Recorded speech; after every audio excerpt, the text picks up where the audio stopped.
राधा वल्लभ श्री हरिवंश। राधा वल्लभ श्री हरिवंश। सत्प्रेम सिंधु मकरंद रसोग धारा सारा नज श्रमभिता श्रवदाश्रितेषु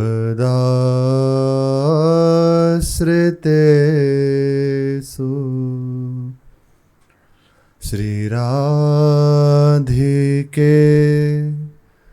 तव कदाचरणार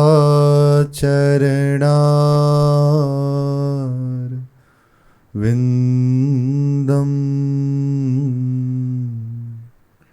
गोविंद जीवन धनम शिरसा वहामि।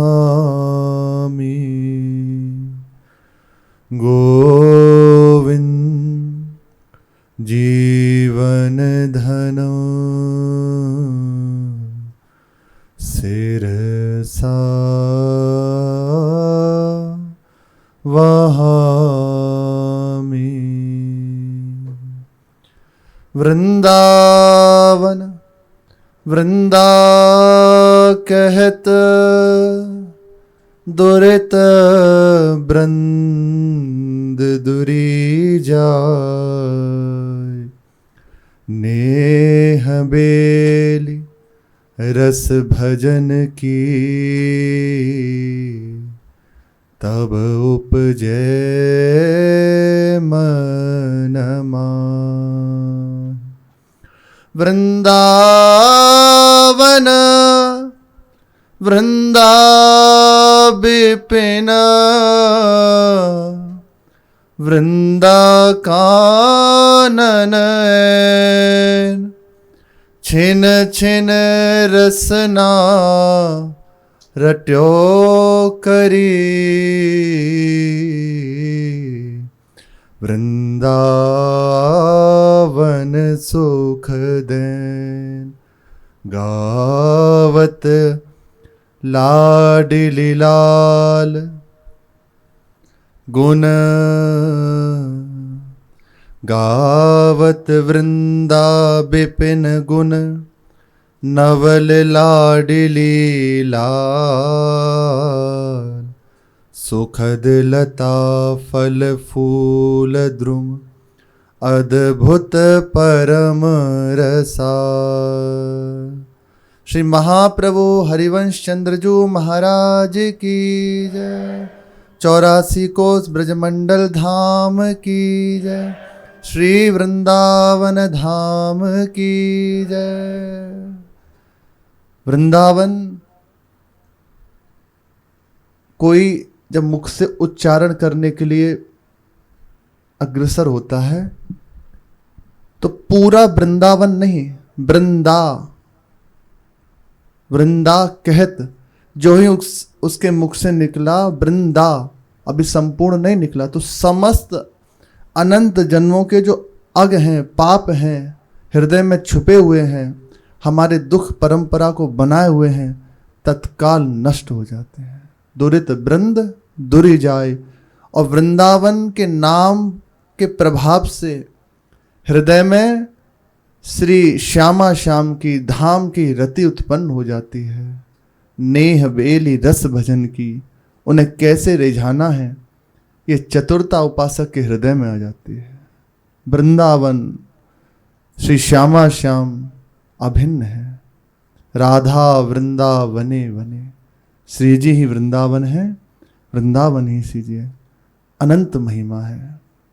जैसे प्रभु की अनंत महिमा है, ऐसे श्रीधाम वृंदावन की अनंत महिमा है। अपने जन श्री महाराज जी के मुख कमल से उसके श्रवण करके कृतार्थ होते हैं, महिमा को सुनते हैं। श्री महाराज जी वृंदावन निष्ठ, धाम निष्ठा। वृंदावन ब्रज में भी धाम की निष्ठा। हल्का सा स्फुरण हो जाए वृंदावन से बाहर हो क्या, तो विकलता से हृदय युक्त हो जाता है। यही है, पर कभी बस वहां जाना है तो बार बार बस ये लगती है कि वृंदावन से बाहर जाना पड़ेगा। नहीं नहीं नहीं, कैसी भी परिस्थिति हुई धाम से कभी मन में भी नहीं आने दिया इस बात को कि बाहर जाना है। और यही बात कई बार कहते हैं कि हमें कैसी भी परिस्थिति हो बस यहीं रखना, बाहर मत ले जाना। अद्भुत महिमा है।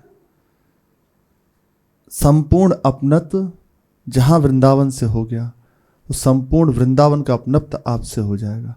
आप छुपाए हुए हो, आप अपने को बचाए हुए हैं, इसीलिए इसकी अपनत्व दिखाई नहीं दे रहा, यद्यपि है अपार महिमा से युक्त है। कितनी गलतियां होती हैं, पर जैसे माता अपने बालक की मलिनता नहीं देखती, सहज में अपने अंक में भर लेती है, ऐसे ही धाम अनंत माताओं का वात्सल्य लिए हुए अपने आश्रित को, अपने वासी को, उसकी कैसी भी गलतियां कभी उस पर दृष्टि नहीं देता, पर दूसरा उसका कोई ना हो। ये महिमा है, प्रभु से भी विशेष करके महिमाशाली है। श्री वृंदावन महिमामृत में एक जगह स्वयं श्री ठाकुर जी वृंदावन की स्तुति करते हुए कहते हैं कि आपकी कृपा से ही मुझे श्री लाडली जू के चरणों की प्रीति प्राप्त हुई है। और जब पूर्णता उन श्लोकों की करते हैं तो कहते हैं कि तुम अघटन घटना को भी घटा सकते हो, जो नहीं हो सकता वे भी आप कर सकते हो। मैंने भी जिस पर कलम फेर दी कि ऐसा नहीं होगा, उसे भी आप कर सकते हो। श्री ठाकुर जी के वचन है। वृंदावन प्रभु से भी बढ़ के है। श्री व्यास मिश्र जी, तारा रानी जी वृंदावन के अनेकों स्थलों का दर्शन किया। यहाँ बहुत लीलाएं प्रभु ने की हैं, अनेकों असुरों का उद्धार किया है। 5,500 मंदिर आज भी वर्तमान में यहाँ हैं। अनेकों भागवत हैं, अनेकों भागवताचार्य हैं, व्यक्त अव्यक्त संत विराजमान हैं, हमारे दृष्टिगोचर हो रहे हैं। और ऐसे भी हैं जो कि हम देख रहे हैं पर जानते नहीं हैं कौन किस भाव में कितना डूबा हुआ है। बहुत गूढ़ रहस्य से युक्त है श्री वृंदावन। इसके रहस्य को वही जान जाता है जिसने इसका आश्रय ग्रहण कर लिया। बस वृंदावन। श्रीपाद प्रबोधानंद जी कहते हैं कि वृंदावन के बाहर यदि चतुर्भुज नारायण मुझे आलिंगन करने के लिए खड़े हों तब भी मैं उधर नहीं देखूंगा। यही बात श्री हरिव्यास देवाचार्य भट्ट देवाचार्य जी कह रहे हैं। विपिन राज सीमा के बाहर हरिहु को न निहार। है विशेष बात, है विशेष महिमा कोई धाम की। वे कहते हैं कि वृंदावन से बाहर मुझे लक्ष्मी जी की प्रिय सहचरी बनना पसंद नहीं है। वृंदावन में श्री मदन मोहन के द्वार की स्वान बनना मैं स्वीकार करता हूँ। मुझे यहाँ का कुत्ता, कोई भी जीव बनना मुझे प्रिय है। यहाँ का कोई भी पशु पक्षी कीट पतंग बनना मुझे प्रिय है, पर धाम से बाहर नहीं जाऊंगा। लेकिन धाम से बाहर चक्रवर्ती सम्राट होकर नहीं रहूंगा, इंद्रासन स्वीकार करके नहीं रहूंगा। है विशेष बात है। ये उसी उपासक के हृदय में जागृत हो जाती है जिसका कोई नहीं है, जिसने एकमात्र आश्रय धाम का ले लिया है। सब कुछ कर सकता है, सब कुछ कर सकता है। प्रभु से भी बढ़ के प्रभु अधीन है, वास्तविक प्रभु अधीन है। श्यामा श्याम अधीन है। वृंदावन की महिमा, वृंदावन की कीर्ति स्वयं श्री लाडली लाल गाते हैं। गावत वृंदा विपिन गुण नवल लाडली लाल। देख के हर्षित होते हैं, प्रसन्न होते हैं, परमासक्त हैं श्री धाम वृंदावन में। तो यही काली दय है ना, यही प्रभु ने काली नाग को मथा, उसका उद्धार किया, उसे अपने चरणों की भक्ति प्रदान करके रमणक द्वीप भेजा। एक बार की बात है, श्री लालजू महाराज अपने सखाओं के संग बस गौचारण के लिए निकल पड़े। दाऊ दादा आज संग में नहीं है। आज प्रभु के हृदय में कोई नई लीला करने की बात है। दाऊ दादा संग में नहीं है, उन्हें अकेला छोड़ दिया और आप सखाओं के संग चले गए। कालिंदी के कूल पर पहुंचे और इसी स्थल पर गए जहां भयंकर विष से युक्त कालिया नाग 101 फण जिसके हैं, विशाल का है। इतना विष है कि संपूर्ण जहां हृदय उसके आसपास की भूमि सब बंजर हो गई, कोई लता पता भी नहीं, बस एक लता है कदम्ब की विशाल।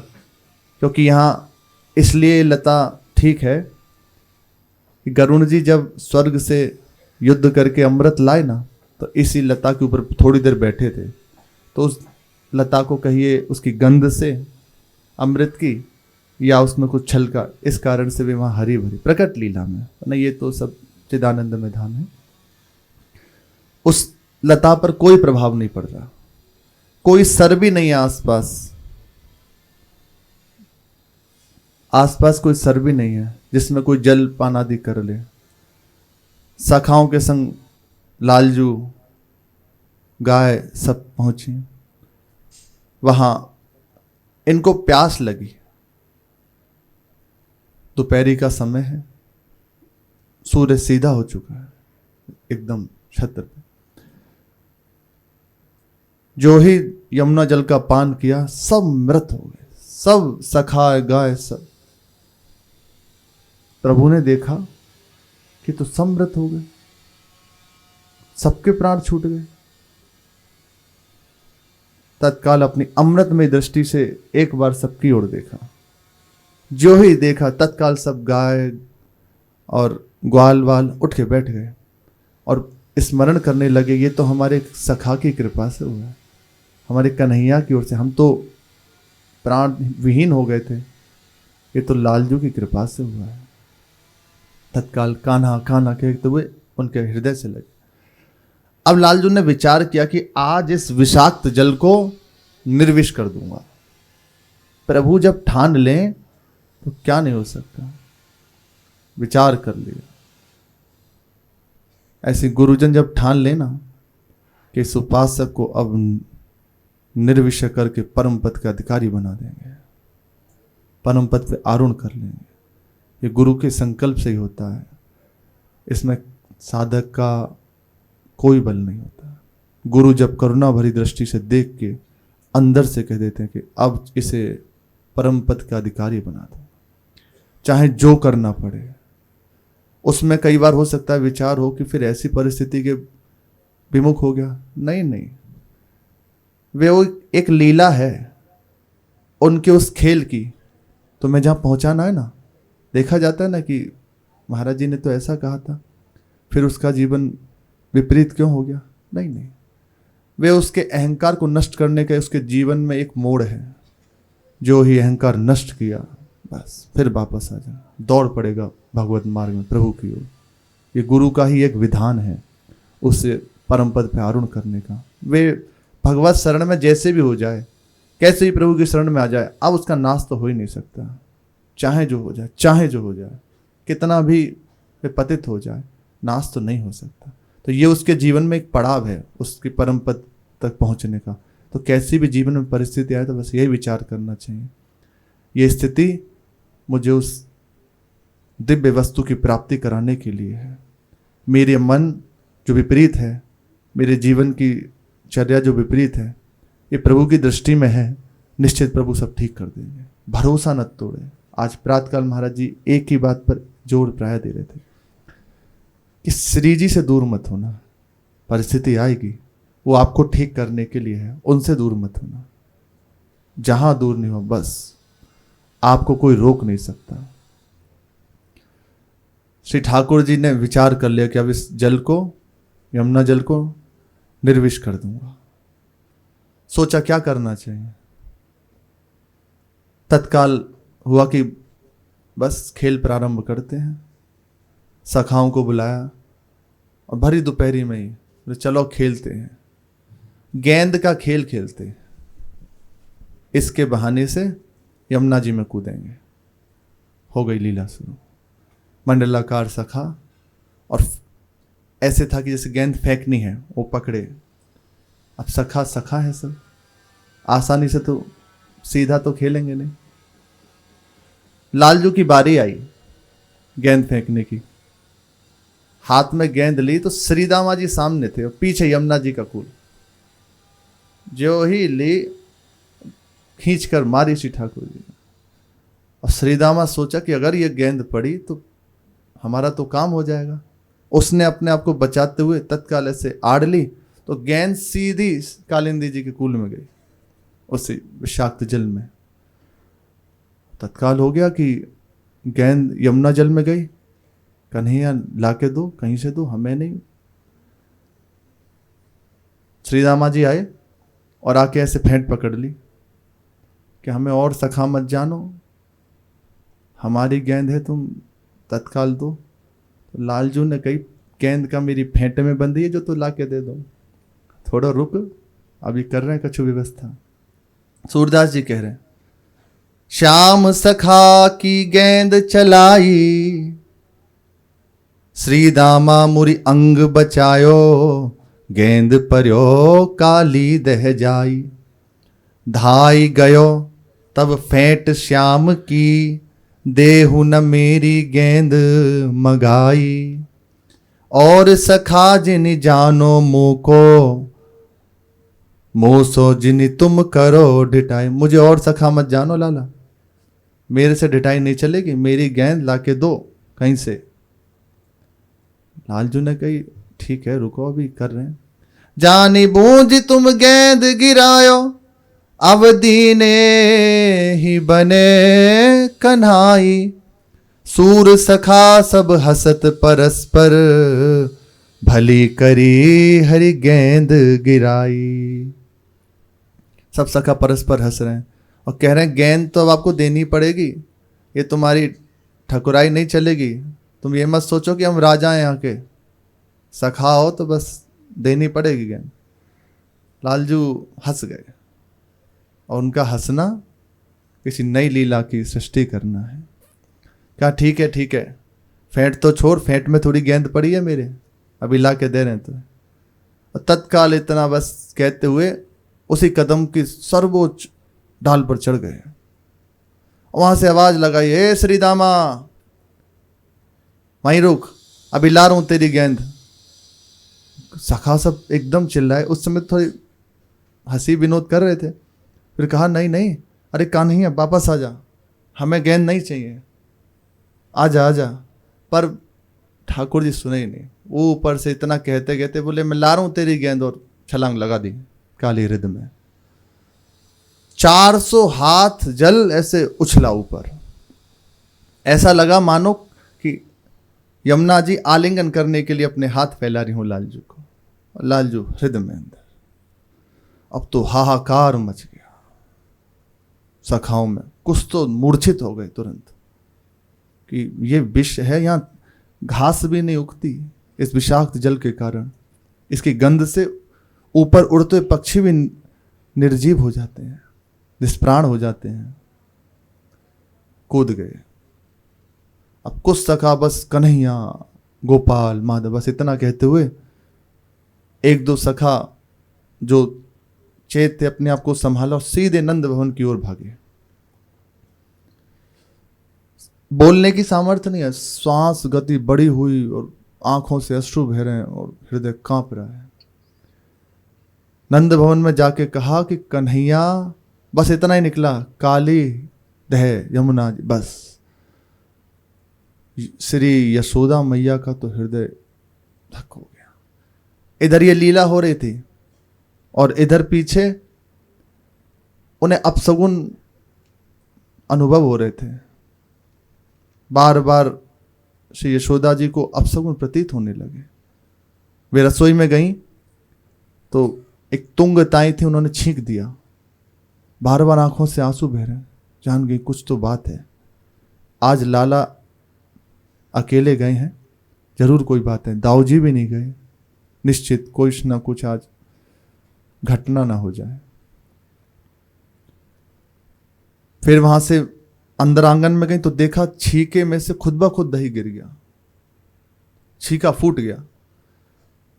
स्वान रो रहा है इधर ही मुख करके, सूर्य मलिन हो गया है।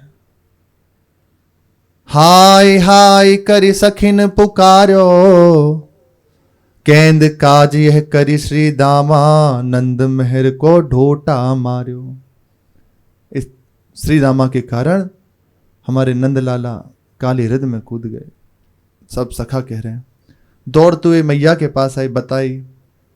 और मैया का हृदय तो हक से हो गया। अभी आंसू बह रहे थे, वो बंद हो गए एकदम। आंखें सुन होता है ना कई वजह से बहुत कोई भाव में कुछ ऐसी घटना, कुछ समझ नहीं आ रहा, वो सब लोप, क्या क्यों कहाँ, ऐसा लगता है कि कोई मूर्ति बस उनसे कुछ खींच लिया हो, ऐसी स्थिति।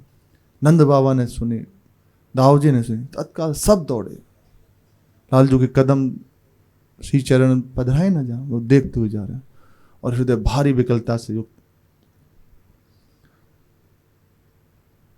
जो ही यमुना जी के कूल पर आए तो देखा सब सखा मूर्छित पड़े हैं, गाय भी आंखों से अश्रु बहा रही हैं। कुछ सखा पकड़े हुए जो कूदने के लिए, कुछ सखा है ना ऐसे, तो उनको संभाले हुए कि नहीं नहीं, अरे कन्हैया पहले भी तो कितने असुरों का उद्धार किया, याद करो। बार बार उनको उनकी लीलाओं की स्मृति करा रहे हैं, चिंता मत करो, वो उसको कुछ नहीं होगा। अब मैया तो जो ही आई कूदने को तैयार हो गई, सखियों ने पकड़ लिया, मैया रुको रुको, परेशान क्यों हो रही हो, देखो 6 महीना 6 दिन के थे लाला, तो विशाल काय पूतना का उद्धार कर दिया। जब उस समय कुछ नहीं हुआ तो भगवान है, वो नारायण भगवान की उपासना करते थे ना, भगवान नारायण उसकी रक्षा करेंगे। नंद बाबा भी कूदने को तैयार हैं। फिर दाऊ जी ने समझाया, उनको स्मरण कराया कि आप चिंता क्यों करते हैं। श्री गर्गाचार्य जी की याद कीजिए बात। नंद बाबा को धैर्य बंधाया, पर मैया तो ऐसे जड़बट बैठी है, कुछ समझ नहीं आया। और यहाँ लालजू जो ही हृदय में कूदे तो वो जहाँ कालियानाग था वहाँ पहुँचे और जाके बस ऐसे खड़े हो गए। बहुत लीला बिहार है, ऐसे खड़े हैं उसके सामने, और वो उस समय सो रहा है। यज्ञ पत्नियों ने देखा, इतना सुंदर बालक, इतना सुंदर है, अगर ये जग गया क्रूर स्वभाव वाला कालिया तो निश्चित इसका अहित करेगा। वे मना रही हैं, तुम जाओ, तुम जो भी हो तुम जाओ। उन्होंने कही नहीं नहीं, ऐसे नहीं जाएंगे, हमारे यहाँ गेंद आई है, उसे लेकर जाएंगे। और वो गेंद भी उसी के पास ही पड़ी थी, नाग के पास। बोले वे रही मेरी गेंद। बोले लाला तुम जाओ, अगर ये जाग गया तो बहुत दुष्ट स्वभाव का है, निश्चित आपका कुछ ना कुछ अहित कर देगा।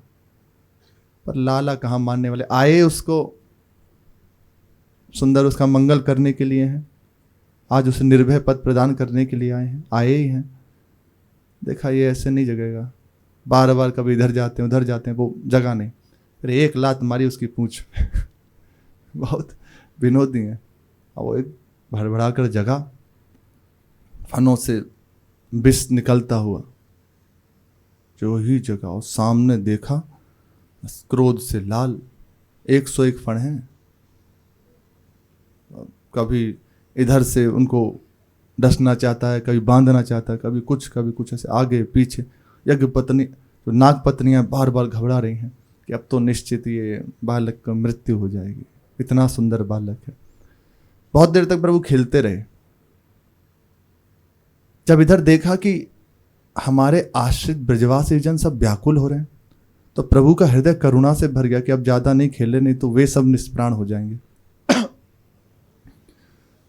तत्काल उन्होंने उसकी चपेट में आगे बंध गए, जानबूझ के बंधे हैं, उसकी पूंछ में लपेट गए और ऐसे मानो कि जैसे बेहोश हो गए हों। और वे भी एकदम क्रोध में भरा हुआ हृदय से ऊपर आया। ठाकुर जी ऐसे उसकी पूंछ में बंधे हुए और नाग सामने खड़ा है, यज्ञ और नाग पत्नियां भी साथ थी। अब तो ब्रजवासियों का और प्राण विकल हो गए। ये करते हैं लीला, अपने जनों का कहीं भी इतना भी कुछ याद न रह जाए, संपूर्ण चित्त वृत्ति घसीटने के लिए यही करते हैं। उपासक को कभी विरह देते हैं, कभी दर्शनानंद देते हैं, उसके चित्त को घसीटते हैं। बस संपूर्ण चित्त इसका मेरी ओर हो जाए, कुछ बचे ना, ऐसे घसीट रहे चित्त। अब भारी विकलता है, कुछ नहीं, बस एक ही स्मृति है, कृष्ण कृष्ण कृष्ण। कितनी अद्भुत स्थिति। भय से ही सही, कंस को कृष्ण के सिवा कुछ नहीं सूझता था। उसे काला जीरा भी कृष्ण दिखाई देते थे। अंधकार उसे कृष्ण दिखाई देते थे। ये प्रभु कृपा करते हैं। ऐसा ही हो, बंधे हुए, अब तो हा हा करके पुकारा, बाबा मूर्छित हो गए, मैया मूर्छित हो गए। लालजू फिर ऐसे उठे, देखा कि अब ये सब ज्यादा ही विकल हो रहे हैं। तत्काल अपने शरीर को फुलाया। जो ही शरीर फुलाया तो उसकी नस नस टूटने लगी। कालिया नाग की नस नस टूटने लगा। वो विकल होकर तुरंत खोल दिया। लालजू ने सोचा कि अब थोड़ा सा आनंद किया जाए। उसने जैसे ही खोला तो उसी के उस पे पूंछ पर पैर लगा के ऐसे उछाल किया और उस फंड पे चढ़ गए। समस्त देवता आकाश मंडल में आ गए, ब्रह्मा जी आ गए, सब चारों ओर से खड़े हो गए आके। सब विचार करने लगे कि आज प्रभु का नृत्य करने की इच्छा हो रही है। हा हा हु गंधर्व वे सब आके आकाश मंडल में खड़े हो गए। चित्ररथ नाम का गंधर्व, उसने मृदंग बजाना प्रारंभ किया। हु नाम का जो गंधर्व है उसने सुंदर वाद्य बजाना प्रारंभ किया, ढोल आदि बड़े बड़े वाद्य बजाए। और हाहा नाम का जो गंधर्व है उसने गाना प्रारंभ किया, हमारे प्रभु नृत्य करना चाहते हैं। ब्रह्मा जी, श्री शिव जी पुष्प वृष्टि कर रहे हैं। ऐसा लग रहा है आज भगवान शिव तांडव के महान मार्तंड है ना, तो वे भी ऐसे नतमस्तक हो रहे, प्रभु आप की लीला। खड़े हो गए फणों पे, अब नृत्य प्रारंभ किया। जिस फण को नहीं झुकाता उसी को रौंद देते हैं। जैसे जैसे फन उठाता है उसी पे आघात करते हैं। मुख से खून निकलता हुआ विकल हो गया। ये फण ही है अहंकार, इसी को प्रभु रौंदते हैं। ये बार बार वो अंदर उठता रहता है कुछ ना कुछ। इसके तो 100 थे और अपने अंदर कितने अहंकार के फण ये जानना बड़ा कठिन है। देखो किसी ना किसी बात पे हम ऐसे, हम ये वो उठ जाता है कहीं ना कहीं, तो प्रभु इसी को रौंदते हैं। इतनी वजह से होती है ना कि ऐसा क्यों, ये रौंदा जा रहा है, तुम हो, इसको नष्ट किया जा रहा है। जहाँ नष्ट हुआ खत्म, पूरे उसकी दशा मृत्यु जैसे हो गई, अब तो मरणासन हो गया। नाग पत्नियों ने सोचा कि इसके तो प्राण छूट जाएंगे। आज हमारे प्राणपति सच्चे पति श्री कृष्ण है ना, पर इस रूप में आए, इसके तो प्राण छूट जाएंगे। तो अपनी वेणी खोल के और अपने बच्चों को लेकर ऐसे सामने पड़ गए, प्रभु पाहि माम रक्षा करम, आपके आश्रित हैं। ये अहंकारी ही सही पर आपका भक्त है। श्री गरुण जी के भय से यहाँ आया था और अब आप कृपा करो, इसे जीवन दान दो। कालिया नाग का भी अहंकार नष्ट हो गया कि मैं बलवान हूँ। और फिर वे स्तुति करने लगा प्रभु की। नाग पत्नियों ने भी स्तुति करी। फिर प्रभु ने कहा निश्चिंत रहो, अब यहां से तुम रमणक द्वीप चले जाओ, वहां तुम्हें गरुण जी कुछ नहीं कहेंगे, तुम उनसे निर्भय रहो। मेरे चरणों की छाप तुम्हारे मस्तक पे आ गई है, अब गरुण जी तुम्हारा कुछ अहित नहीं करेंगे, तुम मेरे भक्त हो गए, जाओ। उसे आशीर्वाद दिया, अपने चरणों की भक्ति प्रदान की और वहां से रमणक द्वीप के लिए भेज दिया। ब्रजवासी जन गाते हैं। फिर ठाकुर जी ऐसे मुस्कुराते हुए बाहर आए। मैया ने, लाला ने, बाबा ने, सब ने एकदम हृदय लगा लिया। ब्रजवासी जन गाते हैं, काली देहते निकस के आयोरी, मेरा वारो सो कन्हैया, तत्रित तांडव रुग्ण फणात पत्रो, रक्तम मुखे रुरुबमनुप भगवन भग्न गात्रा, स्मृत्वा चराचर गुरुम पुरुषम पुराणम, नारायणम तमरणम मनसा जगाम। स्तुति की, वे वहां से चला गया। इधर लालजू आए तो ठंड लगने लगी उन्हें, बहुत देर तक जल में रहे तो ऐसे कांपने लगे। तो यहीं पास में एक स्थल है, आदित्य टीला पास में, तो वहां जाकर खड़े हो गए। तो सूर्यदेव ने सोचा कि प्रभु को ठंड लगी है, तत्काल अपनी 12 कलाओं के संग, वर्ष में 12 सूर्य होते हैं ना, तो संपूर्ण रूप से प्रकाशित हो गया प्रभु को ठंड दूर करने के लिए। थोड़ी देर में देखा प्रभु के श्री अंग से प्रश्वेद होने लगा, निकलने लगे पसीना आदि। तो फिर उसने अपने प्रचंड ताप को समेट लिया और प्रभु यहाँ से हटके फिर प्रस्कंदन घाट है, स्वेद जो निकला था ना, तो वहाँ खड़े हो गए। ये लीला यहाँ हुई। ऐसे अनेकों लीलाएं हैं श्री धाम वृंदावन की। श्री बांके बिहारी जी मुख्य अपने जो ठाकुर हैं यहाँ विराजमान, श्री राधा वल्लभ लाल जी श्री महाप्रभु की कृपा से, श्री राधा रमन जी श्री गोपाल भट्ट जी की कृपा से, श्री गोपीनाथ जी श्री गोपीनाथ जी महाराज माधव करके हुए एक, हाँ, मधु गोस्वामी जी, इनकी कृपा से विराजमान है। इनके हृदय में भारी विरह हुआ प्रभु के मिलने का, बस तो बंगाल छोड़ के वृंदावन आ गए। यहाँ सुन रखा था कि प्रभु मिलते हैं, तो सबसे पूछते कि वो कहाँ हैं। तो जो प्रेमी जन थे, भक्त जन थे, वे कह देते कि अमुक स्थल पे चले जाओ, वहाँ दर्शन हो जाएंगे। पर इनका हृदय भरता नहीं, दर्शन करते, बोले नहीं नहीं, मुझे ऐसे नहीं चाहिए, मुझे तो बात करने वाले चाहिए, जो मेरे से बात करें, मेरे से मिलें। ये तो दर्शन कर रहा हूँ पर मुझसे बात नहीं कर रहे, कितनी देर, थोड़ी देर खड़ा रहूँ, मुझे इससे बात करने वाले चाहिए। विकल होते, पुकारते, एकांत में यमुना जी के स्थल पर जाके हाहाकार करके पुकारते। एक दिन की बात है, अश्रु का प्रवाह, भारी हृदय में विरह, और बस हाँ कृष्ण। यमुना जी के ऐसे कगार पर बैठे थे। उस समय यमुना जी बहुत बड़ी हुई थी, जहाज चलते थे जिस समय ये सब महापुरुष थे ना, उस समय बड़े बड़े जहाज, यहाँ से कारोबार आदि होता था। तो कगार पर ऐसे बैठे हुए थे। तो यमुना जी का क्या था, वो ऐसे बढ़ती और कगार को जो यमुना जी के समीप की थी रज से, एक उस पे लकीर खिंचती, वो सीधा नीचे ये होता था। थोड़ी थोड़ी रज यमुना जी में जाती। अभी भी जैसे इधर जो कच्चे घाट हैं उधर देखा जाता है, थोड़ी थोड़ी यमुना जी ऐसे पास आती हैं। अब यहीं वहीं बैठे थे, इन्हें कोई बाहरी सुध नहीं, बस हाँ कृष्ण। यमुना जी बड़ी हैं और उस कगार पे जहां बैठे थे एक लकीर खींची, और यमुना जी जैसे ही उसमें टकराई आकर, तत्काल वे फूटी और नीचे गिरी। इतने में ही प्रभु प्रकट होकर हाथ पकड़ खींच लिया, हृदय से लगा लिया।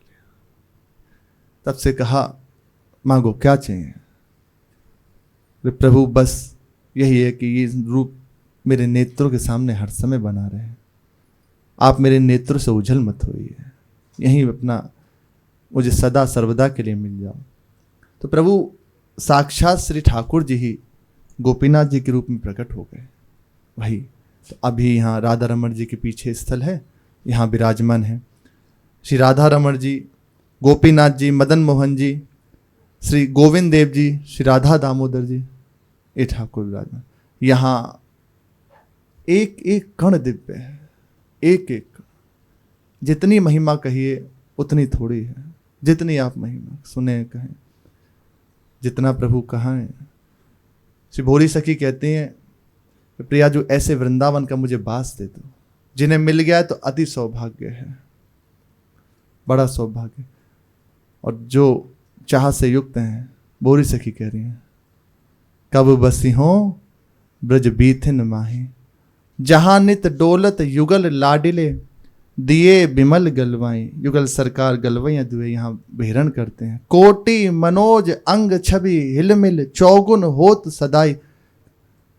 कामदेव भाई सोचते हैं कि इतनी छवि होगी, करोड़ों करोड़ों कामदेव, तो जब देखते हैं प्रिया प्रीतम की ओर तो और चौगुने, वे हार के नतमस्तक हो जाते। भोरी किशोरी तन मन अकुलित, देखन दृग ललचाए। उनको देखने के लिए नेत्र व्याकुल हैं, हृदय बहुत विकल है। ऐसे वृंदावन का मुझे वास दे दो, जिन्हें मिल गया है तो कैसे भी छूटे ना। इससे बड़ी उपलब्धि नहीं, प्रभु से बढ़ के बात है, प्रभु से बढ़ के। यहाँ भजन होता है, किया नहीं जाता। धाम का वास जिसने स्वीकार कर लिया, चलत फिरत सुनियत सदा, श्री राधा वल्लभ लाल।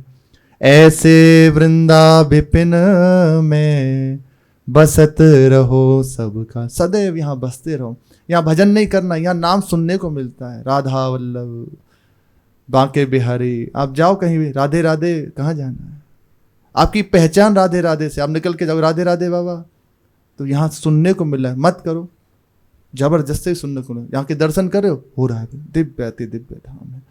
शेष चर्चा की। श्री राधा वल्लभ लाल की जय।